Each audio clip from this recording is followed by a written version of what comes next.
మిథున రాశి వారికి ఈ వారం చాలా అనుకూలంగా ఉంది. ద్వితీయంలో గురువు బలంగా ఉన్నారు, ఉచ్చబడుతున్నారు. కుటుంబ స్థానంలో సప్తమ దశమాధిపతి అయిన గురువు ద్వితీయంలో ఉన్నారు. ఉద్యోగపరంగా, విద్యాపరంగా, ఆరోగ్యపరంగా అన్నీ బాగుంటుంది.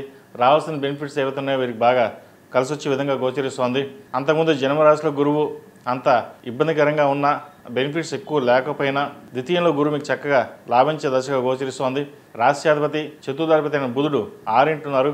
ఆరోగ్య పట్ల చిన్న చిన్న డిస్టర్బెన్సెస్ ఉంటాయి, అవి చూసుకోండి. అదేవిధంగా పంచంలో రవి నీచిపడి ఉన్నారు. అయినా సరే కొన్ని పనులు మీకు రావాల్సిన బెనిఫిట్స్ ఏవైతే ఉన్నాయో అవి ఖచ్చితంగా వచ్చి తీరుతాయి. మనస్సంకల్పం గట్టిదై ఉండాలి. మీరు చేసే కృషి పట్టుదల ఏదైతే ఉందో అది నెరవేరుతుంది. ఒక్కొక్కసారి మనం తర్వాత చేద్దాంలే, రేపు చూద్దాంలే అనుకుంటారు, కానీ అది అప్పటికప్పుడు చేయడం వల్ల కూడా బెనిఫిట్ పొందగలుగుతారు. అది ఇంట్లో కావచ్చు, వ్యాపారంలో కావచ్చు, ఉద్యోగంలో కావచ్చు. ఉద్యోగస్తులతోటి, సహోదరితోటి చిన్నపాటి విభేదాలు ఏమన్నా తొలగిపోతాయి. రావాల్సిన బెనిఫిట్స్ ఏవైతే ఉన్నాయో చక్కగా వచ్చే అవకాశం గోచరిస్తుంది. వచ్చిన ధనాన్ని ఎప్పుడో సేవింగ్స్ చేసాము, లేదా ఎప్పుడో భూమి కొన్నాం, అది మనం మర్చిపోయి ఉంటాం కూడా. కానీ అటువంటిప్పుడు అది మంది ఇప్పుడు గుర్తుకు రావడం, దానిని చూసుకుంటే మీరు ఊహించిన దానికంటే మంచి ధనం చేతికి అందుకు వచ్చే విధంగా కూడా గోచరిస్తుంది. ఇటువంటి విషయంలో ఎటువంటి ఇబ్బంది లేదు. చక్కగా ఫైనాన్షియల్ పరంగా మిథున రాశి వారు చక్కగా ఉంది. వచ్చిన అవకాశాలు ప్రతి ఒక్కటి ఉపయోగించుకోండి. ఈ రాశిలో జన్మించిన స్త్రీలకు వృత్తి ఉద్యోగాల పరంగా, వ్యాపార పరంగా చాలా చక్కగా ఉందని చెప్పచ్చు. ఉద్యోగంలో కంటే వ్యాపారం మీరు బాగా కలిసి వస్తుంది. గతంలో చేసిన వ్యాపారాల కంటే వచ్చిన నష్టం లాభాలు పక్కన చూసుకుంటే ఈ వారం మటుకి చాలా బాగుందనే చెప్పచ్చు. కష్టం తగిన ప్రతిఫలం దక్కిందని ఒక సంతృప్తికరమైన వాతావరణం కూడా నెలకొంటుంది. నలుగురు మిమ్మల్ని మెచ్చుకోవడం, ఎంత కష్టపడ్డారు, కష్టపడి పైకి వచ్చారనే భావన, గుర్తింపు అనేది మీకు ఇవ్వడం అనేది చాలా సంతోషకరమైనది. ఇంతకంటే మనకి ఇంకోటి ఉండదు. డబ్బు ఎలాగో సంపాదిస్తాం, అన్నీ సంపాదిస్తాం, కానీ పేరు ప్రఖ్యాతలు అనేది తెప్పించుకోవడం చాలా ముఖ్యం.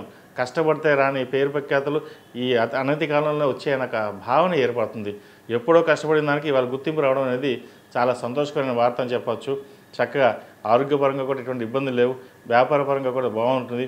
విదేశీ వ్యవహారాలకు సంబంధించిన వ్యవహారాలు సానుకూలంగా లేవు, వాటి విషయంలో జాగ్రత్త వహించండి. భాగ్యంలో రాహు ఉన్నారు. రాహు అంత అనుకూలంగా లేదు. ఏదైనా ఒక నిర్ణయం తీసుకునేటప్పుడు 1కి 10 సార్లు తీసుకోవడం. ఇటు ఉద్యోగంలో అయినా సరే ఉద్యోగం మారాదనుకున్నప్పుడు 1కి 10 సార్లు మారదామా వద్దా అనే భావంతో వెళ్ళాలి. లేదు అంటే కనుక నష్టపోయే అవకాశం కూడా గోచరిస్తుంది. వాటి విషయంలో జాగ్రత్త తీసుకోండి. అదేవిధంగా ప్రయాణాల విషయంలో కావచ్చు, రిజిస్ట్రేషన్ విషయంలో కావచ్చు ఆచితూచి వ్యవహరించండి. మొత్తం మీద మిథున రాశి వారికి గడిచిన 4 వారాల కంటే కూడా ఈ వారం బాగుందని చెప్పచ్చు.